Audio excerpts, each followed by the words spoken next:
He thought I was broken after the affair, until my plan finally unfolded. My name is Madison Parker. The night I discovered the affair, the world I trusted quietly fell apart. I had come home earlier than usual. A meeting at work ended faster than planned, and I decided to surprise my husband, Ryan Parker, with dinner. I even stopped to buy his favorite pasta on the way home. But when I opened the door, I heard laughter upstairs. Not just laughter, a woman's laughter. At first, I thought maybe Ryan had invited a coworker over. My heart told me there had to be a simple explanation, but something in my chest tightened as I slowly walked up the stairs. Then I heard Ryan's voice.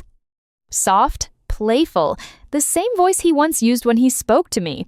I reached the bedroom door and pushed it open. Ryan froze. So did the woman beside him. For a moment, nobody spoke.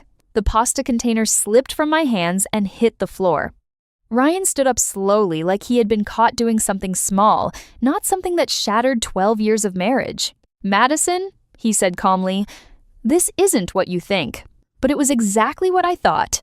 And in that moment, standing in the doorway of the room we once shared, I felt something inside me break in a way I didn't know how to fix. Ryan didn't chase after me when I walked out of the bedroom. Instead, he sighed like I had interrupted something important. That hurt more than the betrayal.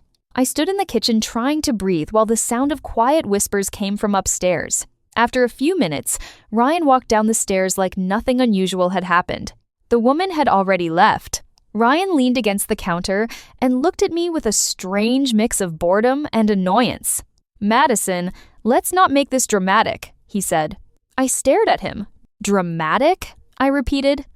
"Yes," he said with a shrug. "These things happen, 12 years together." And that was his answer. I waited for an apology, a sign of regret, something human. But Ryan simply grabbed a glass of water. "You've been distant for months," he added. Honestly, I wasn't sure you even cared anymore. The words felt like another knife. "So this is my fault?" I asked quietly. Ryan didn't answer. Instead, he gave me a look I had never seen before. A look that said he had already decided the story in his head. And in his story, I was the weak wife who would cry, beg, and eventually accept whatever he chose to do next. The next morning, Ryan acted like nothing had happened. He drank coffee, checked his phone, and even asked if I could send him a document he needed for work. I watched him move around the kitchen as if the night before had been nothing more than a small argument. That was when I realized something painful. Ryan didn't feel guilty. He felt comfortable. Comfortable enough to betray me in our home. Comfortable enough to blame me for it. Comfortable enough to believe I would never fight back. For the first time since the night before, the tears came. But I waited until he left for work before letting them fall. I sat at the kitchen table for hours. 12 years of memories played in my mind. The early days of our marriage. The small apartment we once shared. The way Ryan used to hold my hand when we walked together. Somewhere along the way, that man had disappeared. And the one who replaced him didn't care if I stayed or left. By the afternoon, my tears had stopped. Not because the pain was gone, but because something else had taken its place. A quiet realization. Ryan thought I was broken. He thought I would collapse. And for the first time, I began wondering what would happen if I didn't. Over the next few weeks, Ryan stopped pretending. The woman from that night appeared more often. Her name was Olivia. She was younger, confident, and clearly comfortable in my home. Ryan didn't even bother hiding it. One evening, he introduced her to me in the living room like she was a casual guest. "Madison, this is Olivia," he said. Olivia smiled politely. I forced myself to nod. Ryan watched me carefully, waiting for the explosion he expected. But it never came. Instead, I stayed quiet. That confused him. Later that night, he spoke while scrolling through his phone. "You know this marriage hasn't worked for a long time," he said. I said nothing. "Honestly, Madison, you've become difficult to live with." The words were cold, but I didn't react. Inside, I was studying him, watching him, listening to every careless sentence he spoke. Ryan thought my silence meant weakness. But the truth was much simpler. I had started thinking, because Ryan Parker had always believed he was the smartest person in every room. And men like that often left behind very interesting mistakes. For years, I handled most of our financial records. Ryan hated paperwork. Taxes, investments, and bank statements bored him, so I managed them while he focused on his career. That small detail suddenly became very important. One evening while Ryan was out, I opened my laptop and began reviewing old documents. At first, everything looked normal. Then I noticed something strange. A transfer I didn't recognize. It wasn't large, but it wasn't familiar either. I checked the date, 2 months ago. Curious, I searched deeper. Another transfer appeared. Then another. Each one sent to a separate account I had never seen before. My heart started beating faster. Ryan believed I wasn't paying attention anymore. But numbers had always been my strength. By midnight, a pattern had started forming. Hidden money. Small pieces moved quietly over time, enough to avoid attention, but enough to matter. I leaned back in my chair and stared at the screen. Ryan thought I was too broken to notice anything. He thought I was too emotional to think clearly. But the more I looked at the numbers, the clearer my mind became. Because suddenly, I wasn't just a betrayed wife. I was a woman holding the first piece of a very interesting puzzle. The next morning, I made breakfast like I always did. Ryan sat at the table scrolling through messages while sipping his coffee. "Big meeting today," he said casually. I nodded. "Olivia might stop by later," he added. I kept my face calm. Inside, my mind replayed the numbers I had seen the night before. Hidden transfers. Secret accounts. Ryan had been careful, but not careful enough. "Madison," he said suddenly, looking up. "We should talk about the future." I waited. I think it's best if we start thinking about separation. The word hung in the air. 12 years reduced to one simple sentence. "And the house?" I asked quietly. Ryan leaned back confidently. "We'll figure something out, but you know I've been the main provider." The arrogance in his voice was impossible to miss. He believed I had no leverage, no power, no options. I nodded slowly. "Maybe you're right," I said. Ryan looked relieved. In his mind, the story was already finished. The weak wife would walk away quietly. But what Ryan didn't know was that the moment he said the word separation, my plan truly began. Over the next month, I played the role Ryan expected. I stayed quiet. I avoided arguments. I let him believe the fight had left me. Meanwhile, I watched everything. Ryan grew more careless each day. Olivia visited often. Sometimes she stayed overnight. They laughed loudly in the living room while I worked silently in the study. Ryan thought I was ignoring them. In reality, I was observing. People revealed a lot when they believed no one was paying attention. Ryan talked freely on the phone about work deals, business investments, financial plans. Every once in a while, he mentioned things that didn't appear in our official records. Each time, I wrote it down. At night, after the house became quiet, I continued studying the accounts. The hidden transfers led to something bigger. Another account. Then another. Ryan wasn't just hiding money. He was hiding a lot more than that. One evening, as I closed my laptop, I realized something important. Ryan believed he controlled the future. But slowly, piece by piece, the balance was shifting, and he didn't even realize it. 2 months after the night everything changed, Ryan officially filed for divorce. He told me during dinner like he was announcing the weather. "My lawyer will send the paperwork tomorrow," he said. Olivia smiled across the table. "You deserve to be happy, Ryan," she said sweetly. Ryan nodded proudly. Then he looked at me. "I hope we can keep this civil." I took a sip of water before answering. "I agree." The confidence in his eyes grew. He thought the outcome was guaranteed. Later that night, after everyone went to bed, I opened my laptop again. The folder on my screen had grown thick. Financial records, emails, transfer histories, legal notes. Every document told part of the same story. Ryan Parker believed he was untouchable, but numbers rarely lied. And the more evidence I gathered, the clearer the picture became. By the time I closed the laptop, one thought stayed firmly in my mind. Ryan believed the divorce would free him, but what he didn't know was that the very secrets he trusted to protect him would soon become the reason everything he built began to collapse. And when that moment came, he would finally understand something he had never believed. I was never broken. The divorce papers arrived 3 days later. Ryan slid the envelope across the kitchen counter like it was just another bill. Olivia sat on the couch scrolling through her phone, barely pretending not to listen. I opened the envelope slowly and read the documents. Ryan had asked for most of the major assets.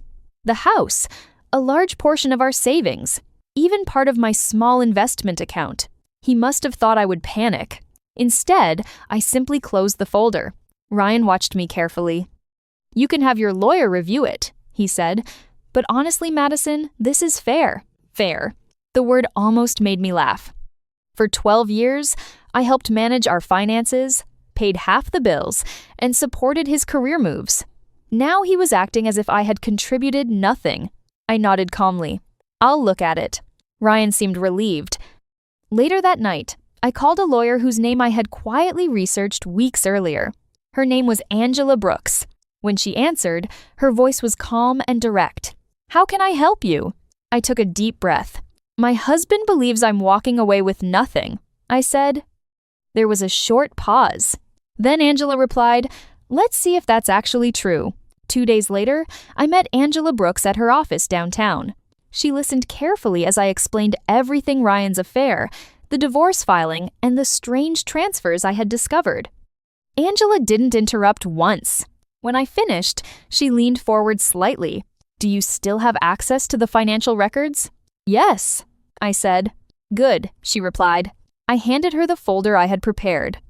Angela opened it and began scanning the documents. The silence stretched for several minutes. Finally, she looked up. "Madison, your husband has made some serious mistakes." My heart skipped. "What kind of mistakes?" She tapped the documents gently. "These accounts were never disclosed during the divorce filing. If what I'm seeing here is accurate, he's hiding assets." I already suspected that, but hearing a lawyer say it made the situation real. Angela continued reviewing the papers. Then she smiled slightly. "I think your husband believes he's very clever." I nodded. "He always has." Angela closed the folder. "Well," she said calmly, "clever people sometimes forget the one thing that can ruin their plans." "What's that?" I asked. She looked directly at me. "Paper trails?" After my meeting with Angela, I began seeing everything differently. Ryan's confidence, Olivia's smug smiles, the way they both walked around the house like they had already won. But now I knew something they didn't. The story wasn't over.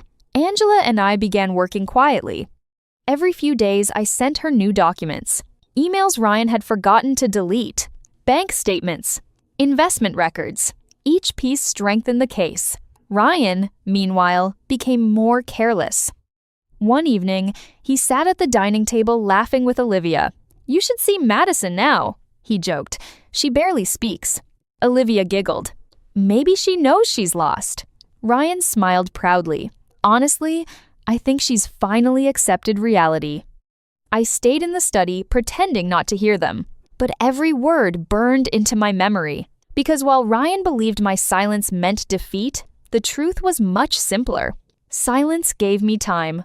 And time was exactly what I needed. That night, I sent Angela another set of financial records. A few hours later, she replied with a short message. "This changes everything." A week later, Angela asked me to come back to her office. This time, she had printed copies of everything we had gathered. Stacks of documents covered her desk. When I sat down, she looked serious. "Madison, I want you to understand something clearly." I nodded. "If your husband continues hiding these assets in court, he could face serious consequences." "Legal consequences?" I asked. "Yes." She pointed to one specific document. "This account alone contains more than $200,000. I stared at the number. Ryan had moved it slowly through small transfers. Just like I suspected. Angela continued. "And there are several other accounts connected to it." For the first time in weeks, I felt something unexpected. "Hope. Do we have enough evidence?" I asked. Angela smiled slightly. "We're getting there." Then she added something that made my heart beat faster. "Right now, your husband believes he controls the situation. That's actually working in our favor." "How?" I asked. Angela leaned back in her chair. Because confident people often walk straight into their own traps. Ryan's behavior changed as the divorce process moved forward. He became even more confident, almost arrogant. One evening, he came home with Olivia and opened a bottle of expensive wine. Celebrating? I asked calmly. Ryan grinned. My lawyer thinks the settlement will be quick. Olivia raised her glass. To new beginnings. They clinked glasses while I stood in the kitchen. Ryan looked at me. You'll be fine, Madison. Maybe a smaller apartment will be good for you. The casual cruelty in his voice didn't surprise me anymore. But what surprised me was how calm I felt. Months ago, those words would have crushed me. Now they simply reminded me how little Ryan understood. Later that night, I opened my laptop again. Angela had asked me to look for one specific thing. Connections between the hidden accounts and Ryan's business partners. It took several hours. But around midnight, I finally saw it. A name appeared repeatedly in the transfer records. Someone Ryan worked with closely. Someone who might not appreciate being connected to hidden financial activity. I immediately sent the documents to Angela. 5 minutes later, she replied, Madison, this might be the piece we needed. Over the next 2 weeks, the pressure slowly built. Ryan didn't notice. He continued planning his new life with Olivia. They talked openly about vacations, moving furniture, and redesigning the house once the divorce was finalized. One afternoon, Olivia stood in the living room pointing at the walls. We should repaint this entire place, she said. Ryan nodded. Definitely. I walked past them quietly. Olivia smiled sweetly. Madison, don't worry, we'll give you plenty of time to move out. Ryan didn't correct her. Instead, he just watched me with that same confident expression. Later that evening, I met Angela again. She placed several new documents on the table. These came from public financial records, she explained. I studied the pages. Ryan's hidden accounts were now clearly connected to business transactions he had never disclosed. Angela folded her hands. If he denies these in court, the consequences could be serious. And if he admits them? I asked. Then the entire divorce settlement changes. For the first time, I allowed myself to imagine the moment Ryan realized he had underestimated me. And that moment was getting closer. The first official divorce meeting was scheduled for the following month. Ryan seemed excited about it. One morning, he leaned against the kitchen counter while checking his phone. My lawyer says this will probably be resolved quickly, he said. I nodded politely. Good. Ryan studied me for a moment. You're handling this better than I expected. What did you expect? I asked. He shrugged. Tears. Arguments. Maybe begging. The honesty of his answer was almost impressive. But I simply smiled slightly. People change. Ryan chuckled. I guess so. Later that day, I forwarded more documents to Angela. Within an hour, she called. Madison, she said, we're ready. The words sent a quiet rush of energy through me. All of it? I asked. Yes. Angela paused briefly. But remember, timing matters. What do you mean? We won't reveal everything immediately, she explained. Why not? Because sometimes, Angela said calmly, the most powerful moment is when someone realizes too late that they were never in control. The night before the legal meeting, the house was strangely quiet. Ryan and Olivia had gone out for dinner. I sat alone in the study, reviewing the final folder Angela had prepared. Every document was organized perfectly. Financial transfers, account records, email confirmations, legal notes. Months of quiet work had led to this moment. At midnight, Ryan and Olivia returned. They were laughing loudly as they entered the house. Ryan noticed me sitting at the desk. You should get some sleep, he said casually. Tomorrow might be a long day. I'm sure it will, I replied. Olivia smiled. After tomorrow, everything will finally be settled. Ryan nodded confidently. That's the plan. They walked upstairs together. I waited until the house was silent again. Then I looked at the folder one last time. Ryan believed tomorrow would be the final step in ending our marriage. What he didn't realize was something far more important. Tomorrow was also the moment when the story he believed in would begin to collapse. And when it did, He would finally understand the truth he had ignored for months. I was never the broken one. The morning of the legal meeting arrived quietly. Ryan looked confident as he adjusted his tie in the hallway mirror. Olivia stood beside him, smiling like the future already belonged to them. "Ready?" Ryan asked her. "Of course," she said. Then he turned to me. "You coming?" "I'll be there," I replied calmly. We drove separately. I met Angela outside the building where the meeting was scheduled. She greeted me with a calm smile. "Today we stay patient," she said. "I understand." Inside the conference room, Ryan sat across the table with his lawyer. Olivia waited outside the room. Ryan looked relaxed. "Let's keep this simple," he said. "We've already proposed a fair settlement." Angela nodded politely. "We've reviewed the proposal." Ryan leaned back confidently. "So Madison understands the situation?" I met his eyes calmly. "Yes," I said. Ryan smiled slightly, believing everything was going exactly as he planned. The meeting began with routine discussions about property and financial division. Ryan spoke with the certainty of someone who believed he already knew the ending. Angela listened carefully. Then, after nearly 30 minutes, she calmly placed a folder on the table. "Before we continue," she said, "there are a few documents we need to review." Ryan didn't look worried. Not yet. Ryan's lawyer opened the folder first. The room became quiet as he slowly flipped through the pages. At first, his expression didn't change. Then, his eyebrows tightened slightly. He turned another page, then another. Finally, he looked up at Ryan. "Where did these come from?" he asked. Ryan frowned. "What documents?" Angela spoke calmly. "Financial records connected to accounts that were not disclosed during the divorce filing." Ryan sat up straighter. "That's impossible." Angela slid one document forward. "Account transfers from the past year," she explained. Ryan glanced at the page. For the first time, I saw uncertainty in his eyes. "That's not what you think," he said quickly. Angela didn't argue. Instead, she placed more documents on the table. Emails, transaction histories, business connections. Each piece quietly strengthened the same story. Ryan's lawyer turned another page and exhaled slowly. "Ryan," he said carefully, "we need to talk." Ryan looked at me then, really looked at me. The confidence he carried into the room had begun to crack. But Angela wasn't finished yet, and the real truth hadn't even appeared. Ryan leaned forward, trying to regain control. "These are misunderstandings," he said quickly. Angela remained calm.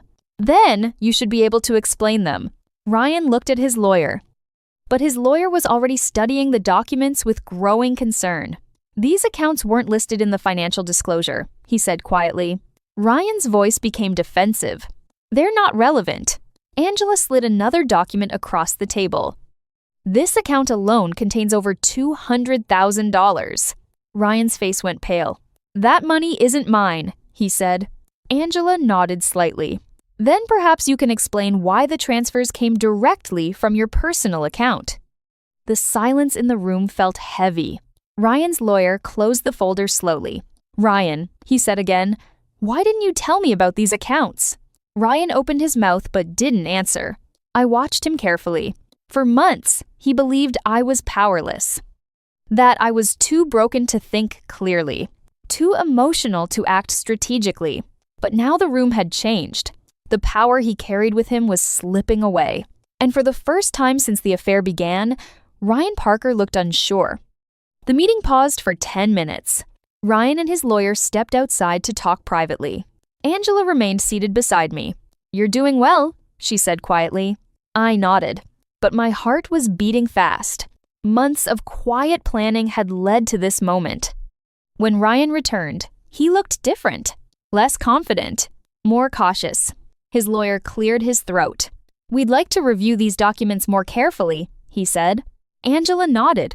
"Of course." But then she placed one final document on the table. "Before we pause," she said, "there's one more item." Ryan stared at the paper. It was a record linking one of his hidden accounts to a questionable business payment. His lawyer's face tightened immediately. "Ryan," he said slowly. Ryan rubbed his forehead. "This is being exaggerated." Angela folded her hands calmly. "Perhaps. Then she added one simple sentence. If these records are verified, the consequences could extend beyond the divorce. The meaning was clear. This wasn't just about money anymore. Ryan looked at me again. This time, there was no arrogance in his eyes, only realization. When the meeting resumed, the atmosphere had completely changed. Ryan no longer leaned back confidently in his chair. Instead, he sat quietly beside his lawyer. Angela spoke first. "Our position has changed," she said calmly. Ryan didn't argue. His lawyer nodded slowly. "We understand." Angela outlined a new settlement proposal. The house would remain partially mine. A significant portion of the savings would be transferred to my account. Additional financial adjustments would also be made. Ryan listened silently. Months earlier, he believed I would leave with almost nothing. Now the balance had shifted. His lawyer finally spoke. "We'll need time to discuss these terms." Angela nodded. "That's reasonable." Ryan looked at me once more. This time, his expression was difficult to read. Not anger, not hatred, something closer to disbelief. As if he had just realized the woman he underestimated had been standing quietly beside him the entire time, and he had never truly seen her. After the meeting ended, I stepped outside the building with Angela. The air felt cooler than it had that morning. Ryan and his lawyer remained inside to continue discussing the situation. Angela looked satisfied. "That went well," she said. "Better than I expected." I nodded slowly. For months, I had imagined this moment, but the reality felt different. Quieter, calmer, less about revenge and more about clarity. Ryan had believed he controlled everything, but the truth had always been hidden in the details he ignored. Angela checked her watch. "They'll likely agree to a revised settlement soon," she said. "And if they don't?" She smiled slightly. "Then the next steps become much more serious for him." I understood what she meant. The evidence we collected had created a situation Ryan could not easily escape. For the first time since the affair began, the future looked different. Not uncertain, not frightening, just open. Later that evening, Ryan returned to the house alone. Olivia wasn't with him. He stood in the living room quietly while I sat reading on the couch. For a long moment, neither of us spoke. Finally, Ryan sighed. "You planned all of this." It wasn't a question. I closed the book gently. "I prepared." Ryan shook his head slowly. "I thought you were falling apart." "I know." He laughed softly, though there was no humor in it. "I underestimated you." I didn't respond. Ryan walked to the window and stared outside. The new settlement terms. "My lawyer says I should accept them." "That might be wise," I said calmly. He nodded. For the first time since our marriage began falling apart, Ryan looked tired. Not defeated, but humbled. After a moment, he turned back toward me. "You're not the same person I thought you were." Maybe he was right. Or maybe I had always been this person. He just never noticed. The final agreement was signed 2 weeks later. The divorce ended quietly. Ryan accepted the revised settlement terms. The house was sold, and the profits were divided in a way that secured my financial future. Several of Ryan's hidden accounts were also included in the final agreement. When everything was finished, I moved into a small apartment downtown. It wasn't large, but it was peaceful. The first evening there, I sat by the window and watched the city lights. For months, my life had been consumed by betrayal, planning, and quiet determination. Now, everything felt calm again. Ryan had believed the divorce would free him. In a way, it did, but it also revealed the consequences of the choices he made. As for me, the future finally belonged to me again, and that felt more powerful than any victory. 25. A few months later, I ran into Ryan by accident at a cafe. He looked surprised to see me. We spoke politely for a few minutes. Olivia wasn't with him. "How are you?" he asked. "I'm doing well," I replied, and I meant it. Ryan nodded slowly. "You seem different." "I am." We stood in silence for a moment. Then he said something I didn't expect. "I was wrong about you." I smiled slightly. "Yes," I said. "You were." Ryan didn't argue. Instead, he gave a small nod before leaving the cafe. As I watched him walk away, I realized something important. The real victory had never been about proving Ryan wrong. It was about discovering a strength inside myself that I hadn't fully seen before. Ryan thought betrayal would destroy me. He thought I would break. But sometimes the moments that hurt us the most also reveal the strength we didn't know we had. And when my plan finally unfolded, it didn't just change Ryan's life. It changed mine too, for the better.